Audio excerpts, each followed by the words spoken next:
पश्चिम बंगाल में जो आरोप लग रहे हैं दर्शकों, वो किसी भी सूरत में ठीक नहीं है।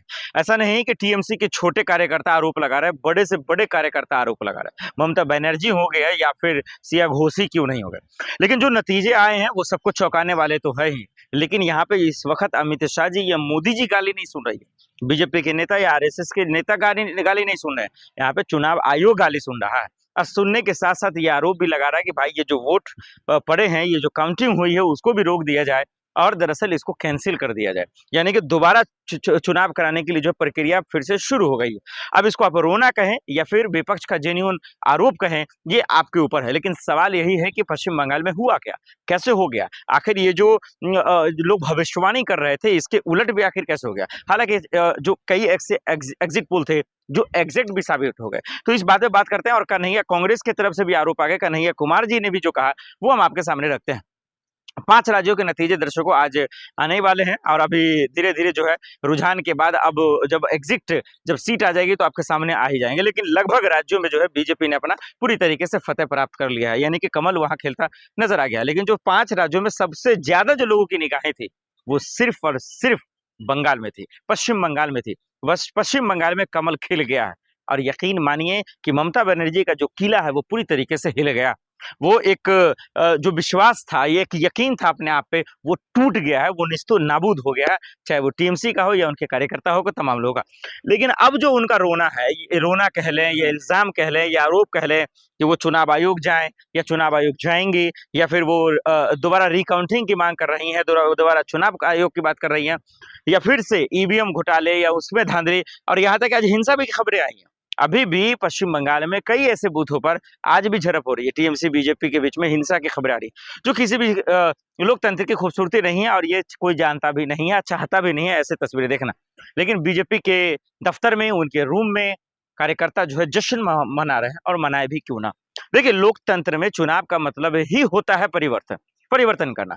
अब जो टीएमसी के समर्थक है या फिर उनके पूरी तरह से कट्टर समर्थक है, उनको लगता है कि भाई बेईमानी हुई, चोरी हुई, धांधली हुई, चुनाव आयोग बिक गया है, ज्ञानेश कुमार एक तरफा कर रहे हैं वगैरह वगैरह। लेकिन लोकतंत्र तो भाई बीजेपी के लिए भी है। तो बीजेपी ये कह रही है कि भाई साहब, लोकतंत्र में परिवर्तन तो जरूरी है और परिवर्तन हुई है। अब देखने का अपना अपना नजरिया है। जो टीएमसी के भक्त है या टीएमसी के समर्थक है, उनको तो बुरा लग रहा होगा, उनको तो पानी पच नहीं रहा होगा, उनको तो आज खाना भी ठीक नहीं लगेगा। लेकिन वही टीएमसी के जो, माफ कीजिए, बीजेपी के जो समर्थक है, उनको तो भाई आज फीका लड्डू भी मीठा लगेगा। तो ये एक बड़ा सवाल है। तो उनको कोई ऐतराज नहीं है, उनकी सरकार बन रही है, उनको बहुमत पूरा मिलता जा रहा है। लेकिन ममता बनर्जी पूरी तरह से बैकफुट पे आ गई है। राहुल गांधी भी वहां गए थे, उन्होंने भी टीएमसी को लेकर और ममता बनर्जी को लेकर जो बयान दिया था वो आपके सामने है।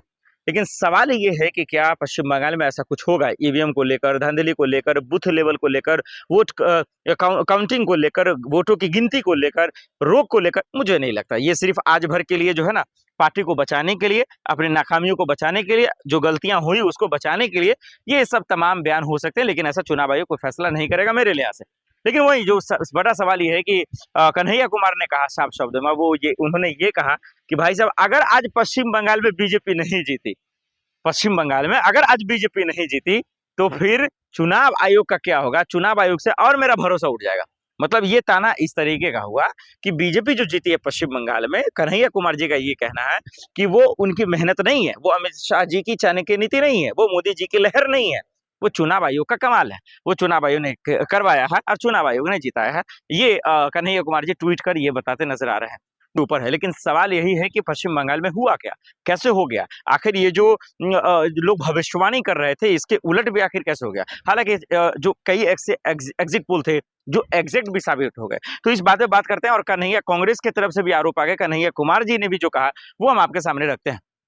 5 राज्यों के नतीजे दर्शकों आज आने ही वाले हैं और अभी धीरे-धीरे जो है रुझान के बाद अब जब सीट आ जाएगी तो आपके सामने आ ही जाएंगे। लेकिन लगभग राज्यों में जो है बीजेपी ने अपना पूरी तरीके से फतेह प्राप्त कर लिया है, यानी कि कमल वहां खेलता नजर आ गया। लेकिन जो 5 राज्यों में सबसे ज्यादा जो लोगों की निगाहें थी वो सिर्फ और सिर्फ बंगाल में थी, पश्चिम बंगाल में थी। बस पश्चिम बंगाल में कमल खिल गया है और यकीन मानिए कि ममता बनर्जी का जो किला है वो पूरी तरीके से हिल गया।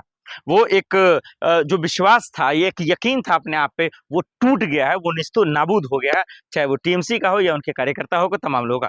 लेकिन अब जो उनका रोना है, ये रोना कह लें या इल्ज़ाम कह लें या आरोप कह लें कि वो चुनाव आयोग जाएँ या चुनाव आयोग जाएँगी या फिर वो दोबारा रिकाउंटिंग की माँग कर रही हैं, दोबारा चुनाव आयोग की बात कर रही हैं या फिर से ईवीएम घोटाले या उसमें धांधली और यहाँ तक आज हिंसा भी की खबरें आई हैं। अभी भी पश्चिम बंगाल में कई ऐसे बूथों पर आज भी झड़प हो रही है, टीएमसी बीजेपी के बीच में हिंसा की खबरें आ रही है, जो किसी भी लोकतंत्र की खूबसूरती नहीं है और ये कोई जानता भी नहीं है, चाहता भी नहीं है ऐसे तस्वीरें देखना। लेकिन बीजेपी के दफ्तर में, उनके रूम में कार्यकर्ता जो है जश्न मना रहे हैं और मनाए भी क्यों ना। देखिए, लोकतंत्र में चुनाव का मतलब ही होता है परिवर्तन, परिवर्तन करना। अब जो टीएमसी के समर्थक है या फिर उनके पूरी तरह से कट्टर समर्थक है, उनको लगता है कि भाई बेईमानी हुई, चोरी हुई, धांधली हुई, चुनाव आयोग बिक गया है, ज्ञानेश कुमार एक तरफा कर रहे हैं वगैरह वगैरह। लेकिन लोकतंत्र तो भाई बीजेपी के लिए भी है। तो बीजेपी ये कह रही है कि भाई साहब, लोकतंत्र में परिवर्तन तो जरूरी है और परिवर्तन हुई है। अब देखने का अपना अपना नजरिया है। जो टीएमसी के भक्त है या टीएमसी के समर्थक है, उनको तो बुरा लग रहा होगा, उनको तो पानी पच नहीं रहा होगा, उनको तो आज खाना भी ठीक नहीं लगेगा। लेकिन वही टीएमसी के जो, माफ कीजिए, बीजेपी के जो समर्थक है, उनको तो भाई आज फीका लड्डू भी मीठा लगेगा। तो ये एक बड़ा सवाल है। तो उनको कोई ऐतराज नहीं है, उनकी सरकार बन रही है, उनको बहुमत पूरा मिलता जा रहा है। लेकिन ममता बनर्जी पूरी तरह से बैकफुट पे आ गई हैं। राहुल गांधी भी वहां गए थे, उन्होंने भी टीएमसी को लेकर और ममता बनर्जी को लेकर जो बयान दिया था वो आपके सामने है। लेकिन सवाल ये है कि क्या पश्चिम बंगाल में ऐसा कुछ होगा, ईवीएम को लेकर, धांधली को लेकर, बूथ लेवल को लेकर, वोट काउंटिंग को लेकर, वोटों की गिनती को लेकर, रोक को लेकर? मुझे नहीं लगता। ये सिर्फ आज भर के लिए जो है ना, पार्टी को बचाने के लिए, अपनी नाकामियों को बचाने के लिए, जो गलतियां हुई उसको बचाने के लिए ये सब तमाम बयान हो सकते हैं। लेकिन ऐसा चुनाव आयोग कोई फैसला नहीं करेगा मेरे लिहाज से।